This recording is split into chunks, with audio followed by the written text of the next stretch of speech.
IVF చికిత్సలో 25% భారీ discount, free doctor consultation, free ultrasound scan, logo launch, Andro max advanced male infertility centre ను కూడా ప్రారంభించారు. YSR Congress party అధినేత ఏపీ మాజీ ముఖ్యమంత్రి వైఎస్ జగన్మోహన్ రెడ్డి తనకు సెక్యూరిటీ తగ్గించారని, తన సెక్యూరిటీని పెంచాలి అని చెప్పి ఏపీ హైకోర్టులో పిటిషన్ దాఖలు చేసిన విషయం అందరికీ తెలిసిందే. అయితే దీనికి సంబంధించి ఇప్పటికే పోలీస్ అధికారులు హైకోర్టుకి ఒక నివేదిక ఇవ్వటం జరిగింది.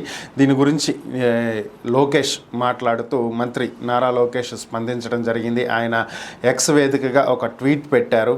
మొత్తం 58 మందితో ప్రస్తుతం సెక్యూరిటీ కల్పిస్తున్నామని, 2 ఎస్కార్ట్లు ఉంటాయని, 10 మంది 24/7 సాయుధులు ఇంటి వద్ద కాపలా ఉంటున్నారని, అలాగే ఆయన కాన్వాయ్లో 2 అధునాతనమైనటువంటి Toyota land cruiser bullet proof vehicles కూడా ఉన్నాయని, ఇంతకంటే ఇంకేం కావాలి జగన్ నీకు అని చెప్పి ఆయన ప్రశ్నించడం జరిగింది. ఒక ఎక్స్ సీఎంకి ఇచ్చేటువంటి సెక్యూరిటీనే ఇవ్వటం జరుగుతుందని, ఆయన ఇంకా జగన్ తాను సీఎంగా ఉన్నప్పుడు ఎటువంటి సెక్యూరిటీ ఉందో అది కావాలని కోరుకుంటున్నారని, ఈ సెక్యూరిటీ సరిపోదా, సీఎంగా ఉన్నప్పుడు పెట్టుకున్నటువంటి 986 మంది సెక్యూరిటీ కావాలా అని చెప్పి ప్రశ్నించడం జరిగింది.